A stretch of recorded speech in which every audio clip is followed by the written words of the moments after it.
Assalamualaikum warahmatullahi wabarakatuh. Halo teman-teman, kembali lagi bersama saya Tasya di Panjaitan Horas. Di sini kita masuk ke bab ketiga, yaitu Networking Models Microtik Certified Networking Associate ya teman-teman. Oke, langsung aja kita langsung ke materinya ya teman-teman. Di sini kita akan mempelajari beberapa materi yang cukup banyak, yaitu ada 8. Yang pertama itu ada konsep networking models, yang kedua ada TCP/IP model, yang ketiga ada TCP/IP model application layer, yang keempat ada TCP/IP model transport layer, yang kelima kita akan belajar tentang TCP/IP model networking layer, keenam ada TCP/IP model data link layer and physical layer, yang ketujuh ada encapsulation dan decapsulation, dan yang terakhir itu kita akan mempelajari OSI model. Di sini cukup tidak familiar dengan materi-materinya, jadi tanpa lama-lama langsung saja kita masuk ke materi yang pertama. Oke, kita masuk ke materi yang pertama, yaitu konsep networking models. Networking models itu biasanya identik dengan yang namanya jaringan komputer, yang dimana konsep networking models itu merupakan jaringan komputer yang mengacu pada perangkat komputasi yang saling terhubung serta dapat bertukar data dan berbagi sumber daya satu sama lain. Nah, terus cara untuk mempelajari administrasi jaringan itu kita harus menguatkan basic fundamental kita atau fundamental jaringan. Cara menguatkannya itu dengan mempelajari networking models, yang dimana proses networking modelnya itu dengan bertukar data tersebut diperlukannya aturan yang mendefinisikan bagaimana kumpulan komputer agar bisa saling komunikasi, teman-teman. Setelah itu aturan tersebutlah yang disebut dengan networking models. Jadi bagaimana setiap vendor dapat saling berkomunikasi dengan open standard networking models yang tersedia. Untuk saat ini, open standard network models yang tersedia dan terkenal ada 2, yaitu TCP atau IP model dan OSI model. Nah, di sini kita memiliki 3 vendor, yaitu vendor 1, IBM, dan vendor 2. Terus gimana caranya ketiga vendor ini dapat berkomunikasi? Nah, caranya agar ketiga vendor ini dapat berkomunikasi, maka mereka harus memiliki aturan yang sama atau networking yang sama, teman-teman, agar dapat menukar data atau berkomunikasi. Sebelumnya, networking ini setiap vendor itu memiliki model-model sendiri, teman-teman. Contohnya, pada tahun 1974, IBM itu membangun sistem arsitektur network, yaitu SNN. Nah, karena setiap vendor itu memiliki model yang berbeda-beda, ini akan menimbulkan suatu masalah. Kenapa kok menjadi masalah? Karena jika suatu jaringan komputer terdiri dari beberapa vendor dan setiap vendornya itu memiliki model yang beda, maka akan timbul kesulitan untuk menghubungkan antara vendor satu ke vendor lainnya. Maka ada yang namanya open networking models, yang dimana gunanya ini untuk membuka agar tiap vendornya itu bisa saling berkomunikasi satu sama lain, dan tujuannya itu juga akan membangun jembatan antar vendor, teman-teman. Jadi intinya setiap vendor itu harus memiliki networking yang sama agar dapat berkomunikasi. Nah, pada open network models ini ada 2 ya teman-teman, ada OSI model dan TCP/IP model. Dan OSI model ini dibangun di International Organization for Standardization atau ISO. Dan TCP/IP model itu merupakan Department of Defense DoD. Oke, langsung aja. Nah, di sini pada materi yang kedua itu merupakan TCP IP model. TCP IP model itu merupakan jenis networking model yang saat ini common digunakan. Jadi TCP IP itu mendefinisikan suatu protokol agar antar komputer utamanya yang berbeda network itu bisa saling berkomunikasi. Nah, untuk membantu dalam memahami setiap networking itu, modelnya itu dipecah menjadi dua bagian kecil teman-teman, yang disebut sebagai layer.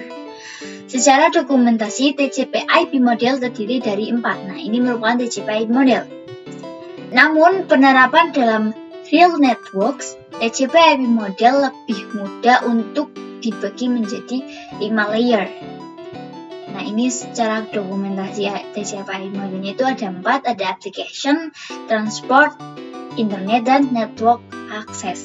Dan sedangkan secara real networks itu ada application, transport, network, data link, dan physical, teman-teman. Lanjut ke materi yang ketiga, yaitu TCP IP model application.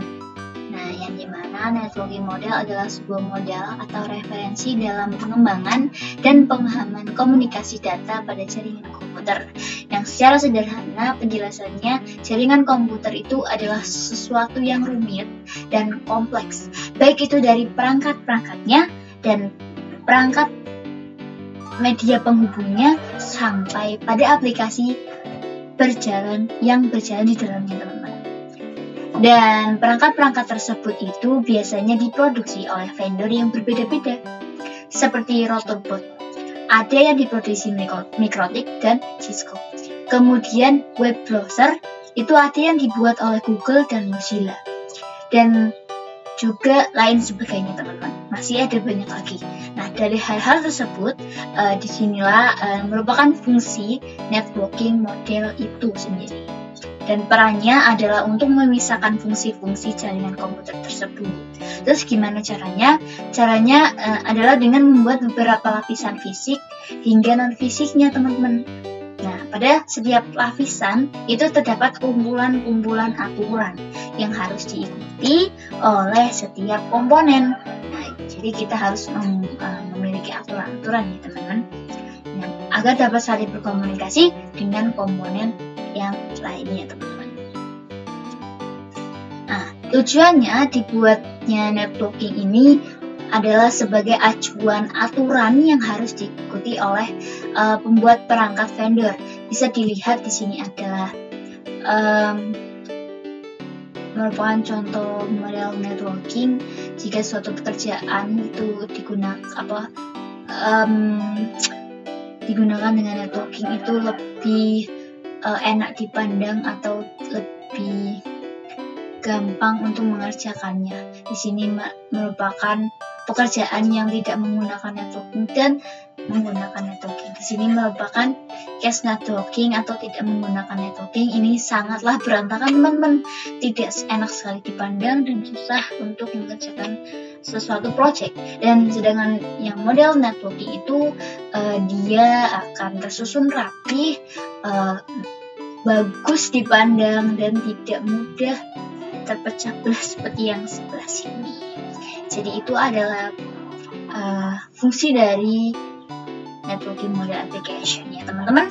Oke, langsung saja kita ke materi yang keempat ya, teman-teman. Oke, teman-teman, kita masuk ke materi yang keempat, yaitu TCP IP model transport layer ya, teman-teman. Nah, di sini fungsinya dari transport layer itu adalah menyajikan atau memberikan service ke application layer atau transport data. Dan untuk transport layer terdapat 2 protokol, teman-teman, yang sering digunakan yaitu TCP dan UDP. Protokol TCP dan UDP. Salah satu mekanisme yang disediakan oleh transport layer khususnya pada TCP itu adalah error recovery mekanisme ya, teman-teman. Nah, adapun perbedaan dari protokol TCP dan UDP, jika yang TCP itu merupakan lebih dapat diandalkan, teman-teman. Dan TCP itu juga digunakan untuk IP karena support error checking, teman-teman. Dan UDP itu lebih cepat digunakan teman-teman. UDP ini juga sering digunakan untuk video streaming, games, dan aplikasi lain untuk yang membutuhkan kecepatan data teman-teman. Jadi UDP ini memiliki kecepatan data yang sangat cepat. Nah, di sini ada gambar ilustrasi error recovery. Di sini saya akan jelaskan ya teman-teman. Nah, ketika klien itu meminta request kepada web ini, setelah itu pada video sebelumnya itu kita udah membahas application layer. Pada application layer itu responnya itu akan HTTP yang berisikan HTTP header dan data. Sedangkan pada transport layer ini HTTP header dan data tersebut akan ditambahkan ke TCP header. Nah, setelah itu akan dibungkus menjadi segmen, kemudian ditransfer ke perangkat jaringan.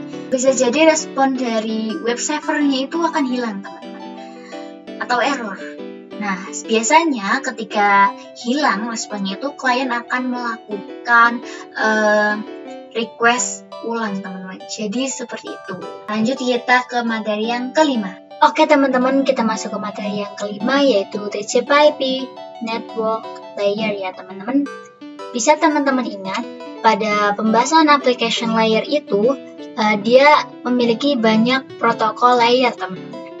Sedangkan pada network layer ini dia hanya terdapat satu protokol layer, yaitu IP.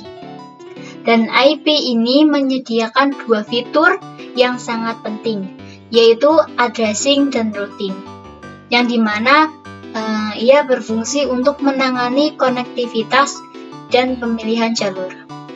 Setiap perangkatnya jaringan memerlukan alamat untuk di jaringan. Teman-teman pasti ada yang belum tahu addressing dan routing. Di sini addressing itu sebuah pengalamatan pada jaringan, dan addressing akan memberikan nama pada perangkat di jaringan komputer. IP address itu terbagi menjadi dua, yaitu IPv4 dan IPv6. IPv4 pengalaman 32 bit, IPv4 terbagi menjadi 4 blok, setiap blok ada 8 bit. Jumlah maksimal host yaitu 4,294,967 sekian, dan IPv6 pengalamatannya itu 128 bit. IPv4 terbagi menjadi 8 blok, dan setiap blok ada 16 bit. Jumlah maksimal host itu 340,282,306,920 sekian. Nah, di sini ada contoh gambar ya teman-teman, di mana pada gambar di bawah ini mereka memiliki IP yang berbeda teman-teman. Jika kedua komputer ini ingin melakukan komunikasi, maka caranya harus menghubungkan IP terlebih dahulu untuk melakukan komunikasi. Jadi seperti itu untuk gambarnya gini. Dan yang kedua itu ada routing.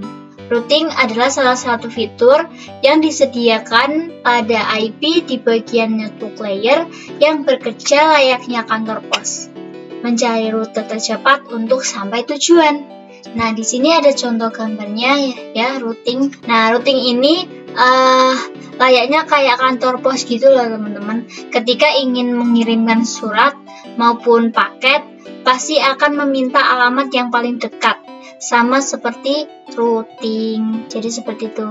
Oke, lanjut kita ke materi yang keenam. Oke teman-teman, kita masuk ke materi yang keenam, yaitu TCP/IP Data Link Layer dan Physical Layer. Di sini teman-teman pasti masih asing dengan istilah data link layer dan physical layer. Di sini ada penjelasannya data link layer dan physical layer. Yang pertama itu data link layer. Data link layer itu mendefinisikan protokol yang dibutuhkan pada physical layer, dan sedangkan physical layer itu mendefinisikan coupling pada suatu jaringan komputer, atau mendefinisikan secara fisik apa yang digunakan untuk menghubungkan antar device. Nah, di sini udah ada contoh gambarnya. Ini merupakan dua perangkat yang agar bisa saling terhubung itu memerlukan perantara, yaitu wireless wired atau wireless. Ini akan mendefinisikan secara nyata apa yang digunakan dan diperlukan untuk membuat antar perangkat menggunakan wired atau wireless.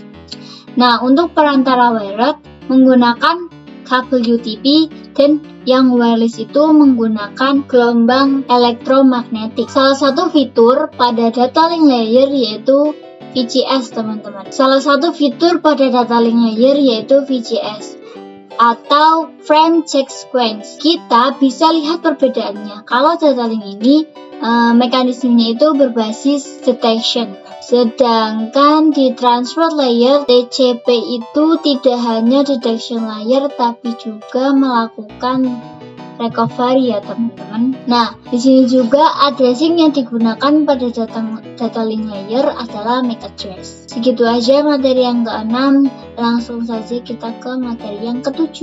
Oke teman-teman, kita masuk ke materi yang ke-7 yaitu encapsulation and decapsulation. Di mana encapsulation and decapsulation itu merupakan encapsulation itu proses pembungkusan data dengan header pada data di setiap layernya. Adapun decapsulation itu sebaliknya teman-teman. Di sini sudah ada ilustrasi jika kita memiliki data yang berasal dari aplikasi layer, kemudian diarahkan ke transport layer, dan di transport layer data tersebut akan ditambahkan TCP header tergantung protokolnya, TCP atau UTP. Bagian transport nama message-nya yaitu segmen. Jadi ketika data sudah dibungkus dengan TCP atau UTP, maka bagian message-nya dinamakan segmen.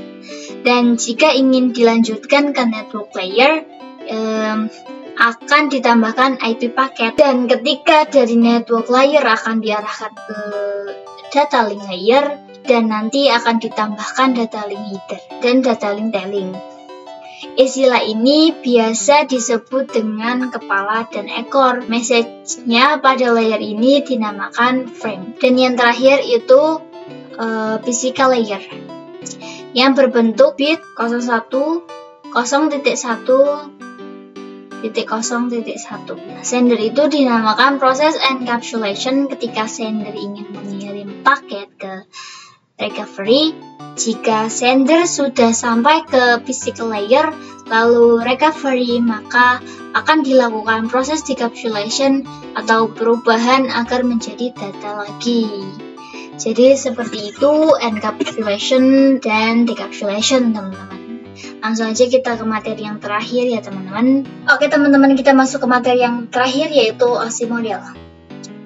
Nah, untuk saat ini model yang digunakan hanya TCP/IP ya, karena untuk dari sisi perkembangan protokolnya atau modelnya itu TCP/IP lebih dominan dibandingkan OSI layer.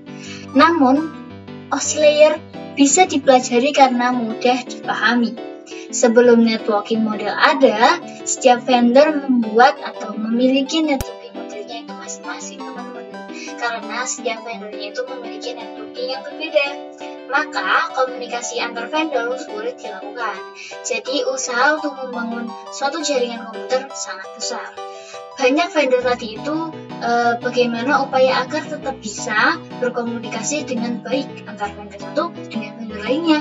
Oleh karena itu, dibuatlah sebuah model atau sebuah standar atau sebuah spesifikasi minimum oleh ISO atau International Organization for Standardization pada tahun 1984, yaitu dengan nama OSI atau Open System Interconnection, atau bisa juga disebut OSI 7 Layer Model ya teman-teman. Kita akan mempelajari layer-layer yang ada pada OSI model. Nah, di sini ada dua gambar, yang sebelah kanan itu merupakan TCP/IP dan yang kiri merupakan OSI model. Di sini bisa lihat perbedaannya. OSI model itu terdiri dari 7 layer, dan sedangkan pada TCP/IP itu ada 5 layer. Nah, di sini ini merupakan istilah dari layer-layer ini ya teman-teman. Seperti kalau application itu istilahnya L7 PDU, presentation L6 PDU, season L5 PDU dan sebagainya. Sedangkan yang TCP/IP itu juga merupakan istilah-istilah dari kata ininya. Seperti transport itu misalnya segmen, network IP, data link paket, link frame, physical bit, application segment, seperti itu. Nah, pada season dari 1 sampai 4, 1, 2, 3, 4, dari application sampai transport, itu berkaitan dengan user interface atau data formatting dan communication. Itu merupakan 1 sampai 4 itu merupakan lower layer. Dan sedangkan dari network, data link, physical itu 567 merupakan up layer yang berkaitan dengan bagaimana data itu mengalir. Seperti itu teman-teman. Oke teman-teman, segitu aja video bab ketiga dari saya. Jika ada pertanyaan yang ingin ditanyakan, silakan komen di kolom komentar di bawah ini ya teman-teman. Jangan lupa juga untuk like, share, and subscribe agar tidak ketinggalan video-video saya selanjutnya. Terima kasih sudah menonton video saya dari pertama hingga akhir. Jadi segitu aja video kali ini. Wassalamualaikum warahmatullahi wabarakatuh.